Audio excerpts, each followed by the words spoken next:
Bonjour à tous, donc dans cette vidéo je vous propose la partie C, la troisième partie de l'exercice 4, obligatoire du bac S Centre étranger juin 2017, un exercice assez difficile sur ce qu'on appelle les polynômes réguliers. Et là on a déjà fait beaucoup de travail, donc je vous invite évidemment à aller faire les parties A et C ou à voir les vidéos tout simplement.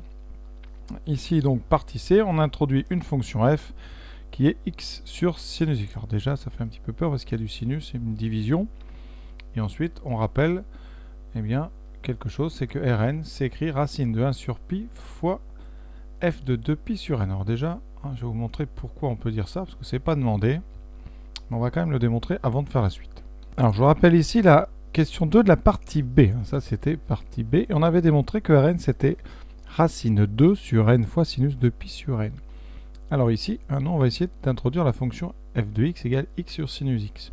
Alors vous avez ce sinus de pi sur n. Alors qu'est-ce qu'on voit d'après la formule?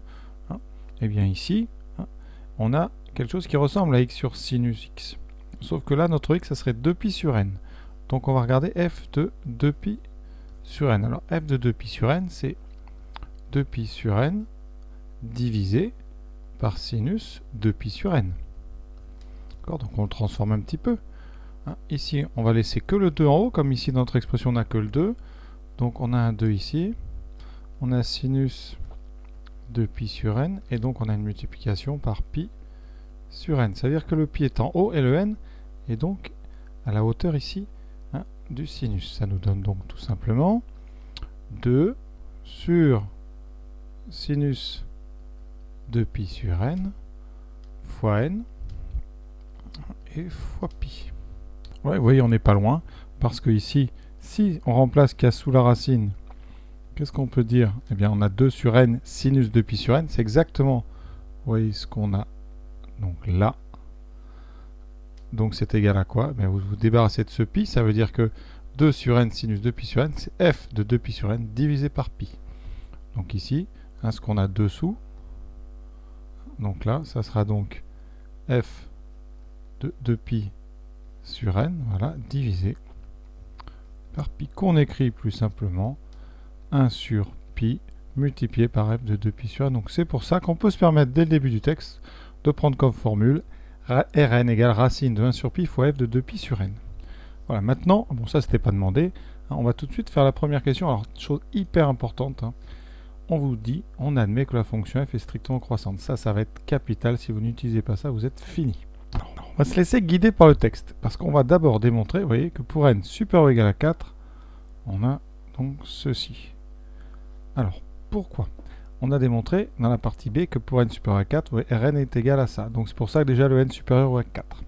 Donc, comment montrer ça? Alors des choses simples. N est plus petit que n plus 1. Ça, rien à dire, je crois que tout le monde est au courant. On va inverser. Comme n est plus grand ou égal à 4, ici on n'a que des nombres strictement positifs. Donc on peut utiliser la fonction inverse.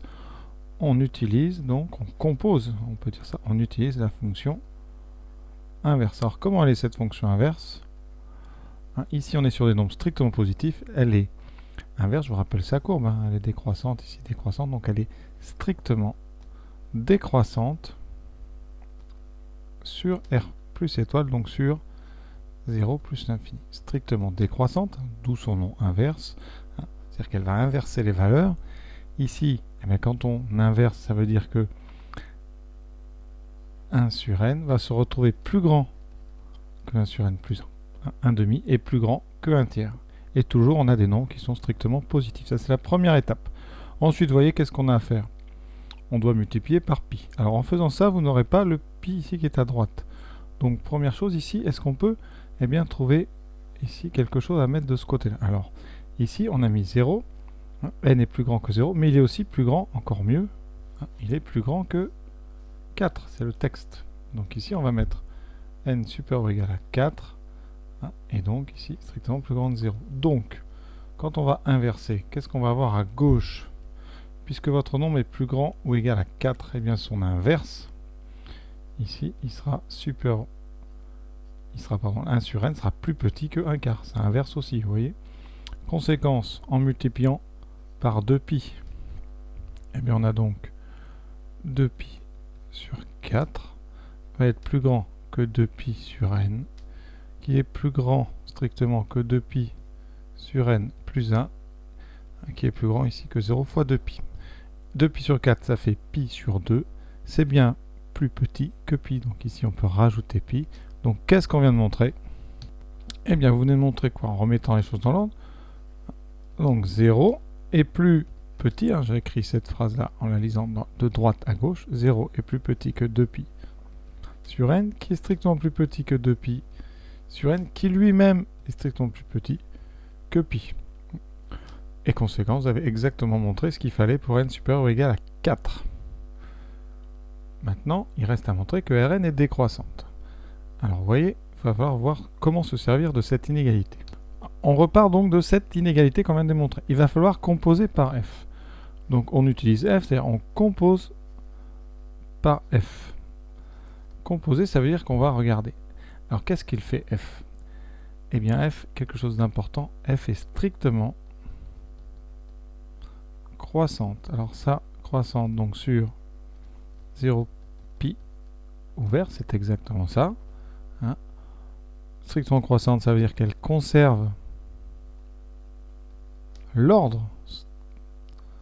Donc, eh bien, quand on va faire ça, on aura donc, ça veut dire que 2pi sur n plus 1 et 2pi sur n, ils appartiennent bien à 0pi.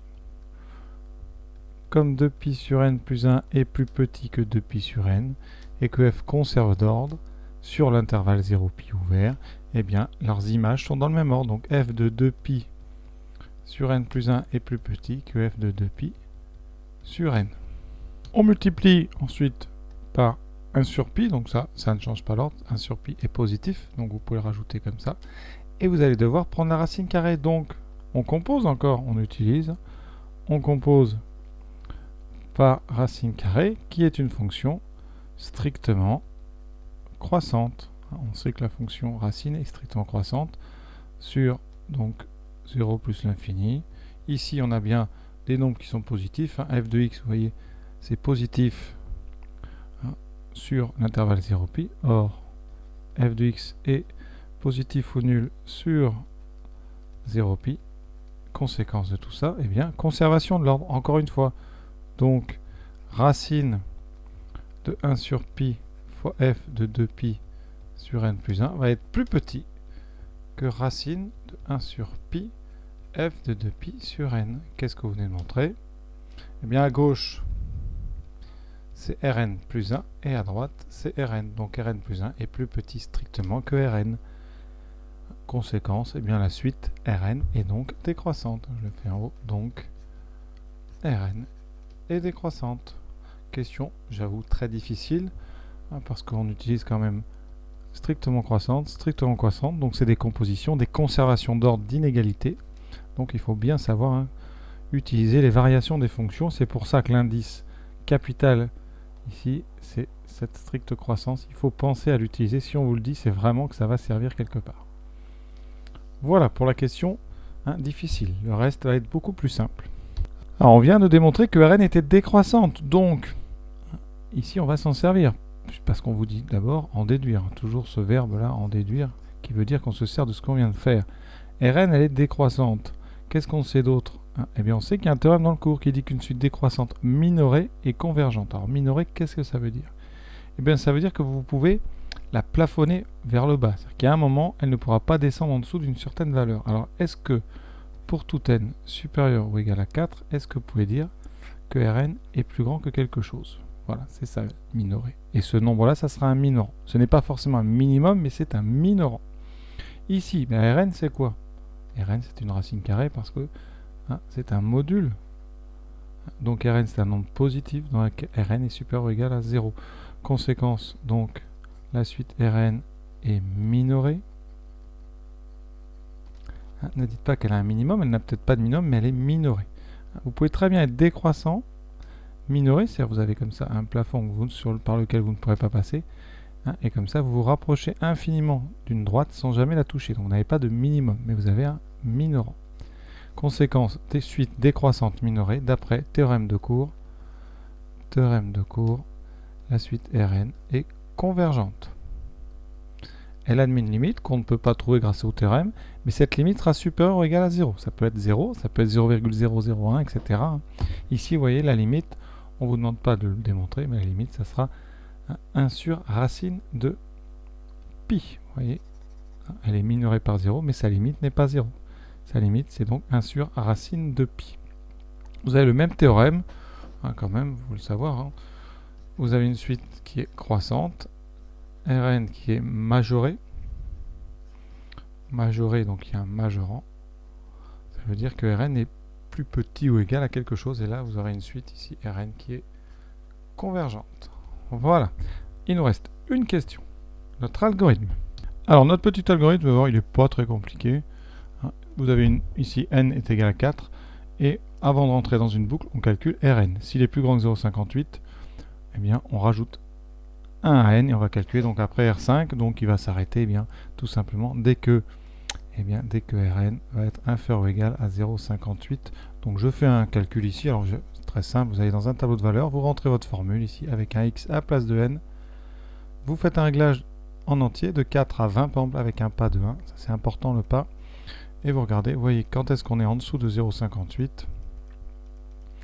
voilà, vous voyez c'est donc à R11, donc quand il va calculer ici R11, il ne va pas rentrer dedans. Donc la dernière fois où il rentre dans la boucle, ça sera à R10. Et donc n deviendra n plus 1, donc deviendra 11. Donc la valeur qu'il affiche ici, c'est tout simplement n égale 11. Donc voilà, un algorithme assez simple.